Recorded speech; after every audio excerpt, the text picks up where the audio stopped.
Assalamualaikum warahmatullahi wabarakatuh.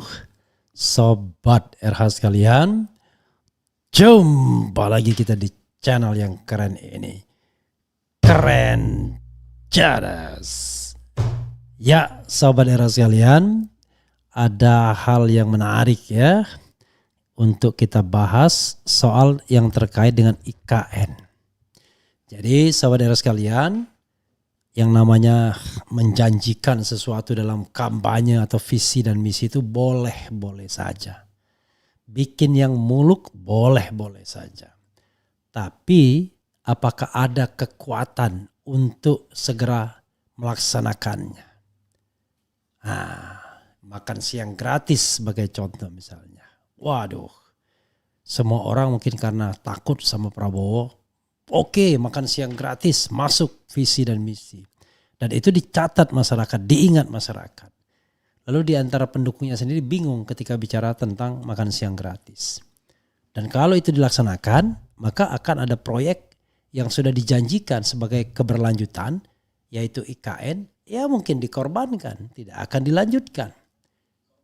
Kalau mau jujur, siapa sih yang tertarik untuk tinggal dan memerintah dari IKN instead of dari Jakarta?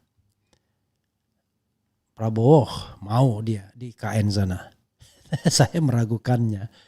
Gibran mau memerintah dari IKN. Saya meragukannya. Para menteri mau berumah di IKN. Saya meragukannya. Jadi seperti yang dikatakan Zulfikar Amir ya. Kalau mau membentuk kota itu ya tidak begitu. Kota itu tumbuh secara sosiologis, ya secara natural, tapi dipersiapkan memang sebagai ibu kota. Jadi yang dibangun apanya? Kulturnya, sistemnya, organisasinya.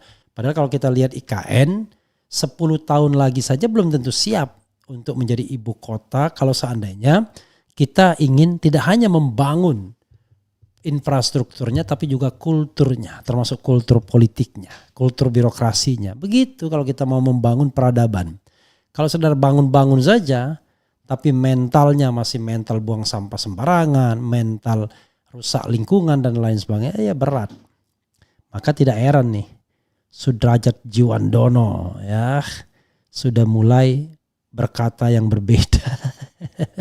Jadi kita ini bukan anak kecil ya kan. Kita juga bisa menilai apakah program itu akan lanjut atau tidak. Kemarin saya ke IKN beberapa bulan yang lalu. Saya membayangkan ini cuma omon-omon seremonial semua.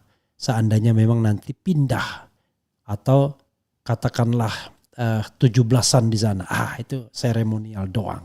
Atau pelantikan di sana. Itu seremonial doang ya. Coba bayangkan. Menteri Keuangan saja tidak berkantor di IKN. Akan berkantor di Balikpapan. Waduh, benar-benar masa hanya karena ambisi seseorang tiba-tiba kita harus turut semua dan mengorbankan anggaran negara. Coba kita bacakan ini ya. Ada banyak faktor yang bikin Prabowo ogah-ogahan lanjutkan IKN. Oke.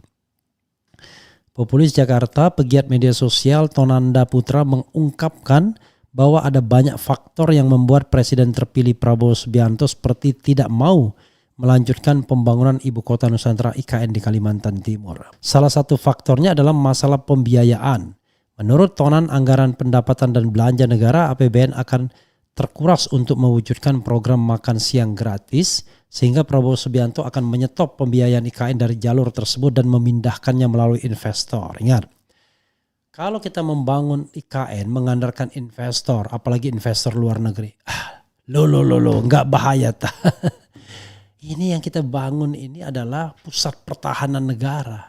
Bagaimana kita serahkan kepada investor asing?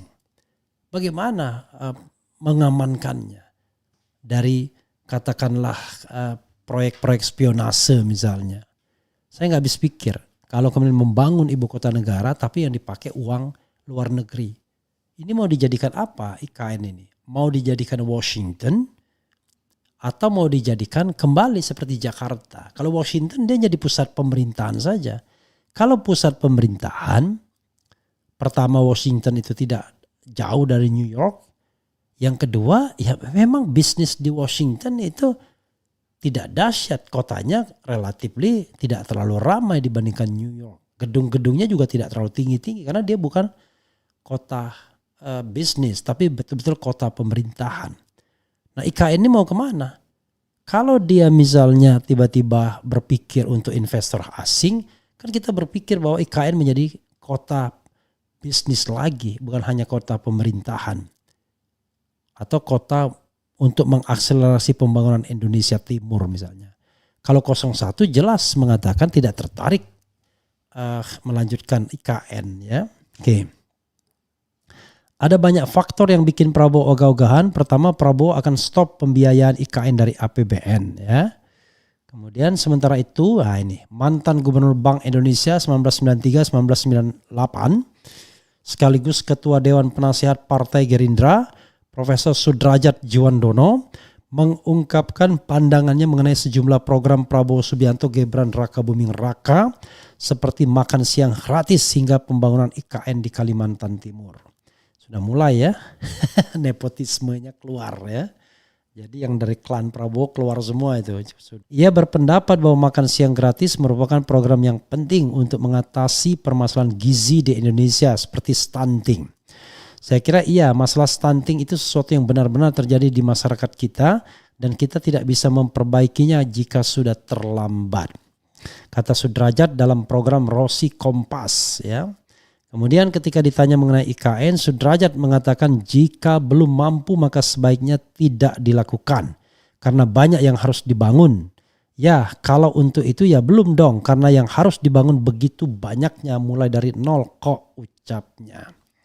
Memang kondisi Jakarta makin enggak enak dan seterusnya. Cuman kita harus mampu hidup di sana sebelum betul-betul punya kemampuan membangun IKN sampai selesai imbuhnya. Lebih lanjut, ia merasa program makan siang gratis yang akan memakan dana sebesar 450 triliun setiap tahunnya lebih penting dikerjakan demi membangun Indonesia untuk generasi mendatang. Makan siang gratis lebih penting untuk saya karena ini untuk generasi yang akan datang membangun Indonesia. Kok kalau punya penduduk banyak tapi bodoh-bodoh kan sebuah masalah. Saya sangat yakin soal itu pungkasnya. Ya. Itu sama seperti kata Emil Salim. Kalau saya punya anggaran terbatas daripada membangun infrastruktur, saya pilih membangun manusianya. Ya. Kata ini tadi, kalau manusianya banyak tapi bodoh-bodoh ya jadi beban. Saya setuju pemikiran Sudrajat Djiwandono. Siapa bilang saya kemudian pasti tidak setuju, pasti tidak setuju. Enggak juga. Kalau pemikirannya baik, rasional ya saya setuju. Jadi proyek IKN itu adalah proyek ambisius. Enggak masuk akal. Apalagi kayaknya tidak punya perencanaan yang baik. Ya. Dan akhirnya pemerintahan berikutnya yang membutuhkan endorsement dari Jokowi, ya iya aja. Tapi begitu terpilih baru dia mikir gimana caranya membangun IKN.